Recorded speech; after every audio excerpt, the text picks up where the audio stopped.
Arestado sa Pampanga ang isang Swedish national na may kasong rape sa kanyang pinanggalingang bansa.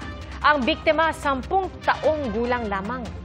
Saksi, si John Consulta.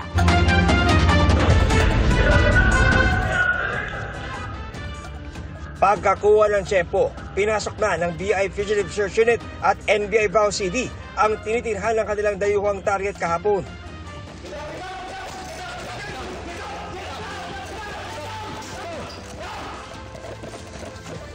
Sa bisa ng mission order na dala ng BIFSU, huli ang 55 anyos na Swedish national na wanted sa Sweden dahil sa pangagahasa ng 10 taong gulang na babae noong 2021 at nasangkot na rin umano sa serious financial fraud. Meron siyang red notice. Sumulat sa amin ang Swedish police authorities at meron siyang mga warrant doon sa Swedish. Nagmumulis siya rin ng mga bata.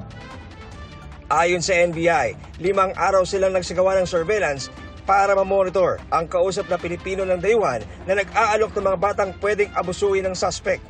Nang dumating siya dito ay may mga kausap siyang facilitator na nag-aalok din ng mga bata. Considered na siya na pedophile since mayroon nga siyang galaw din ng mga bata sa kanilang bansa at ang iniisip namin yung purpose ng pagpunta niya dito. I done nothing in Sweden and 15 days ago I was in airport in Sweden. I didn't know anything and today I sit here. I still don't know anything. Meron na siyang mission order from the BI. Minabuti na namin na arestuhin siya kaysa sa makapambiktima pa siya ng mga kabataan natin. Agad ipapatibor pabalik ng kanyang bansa ang naarestong Swedish national habang patuloy naman ang isasagawang investigasyon ng NBI tungkol sa facilitator na kausap ng naarestong dayuhan. Para sa GMA Integrated News, ako si John Consulta, ang inyong saksi. Mga kapuso, maging una sa saksi. Mag-subscribe sa GMA Integrated News sa YouTube para sa iba't ibang balita.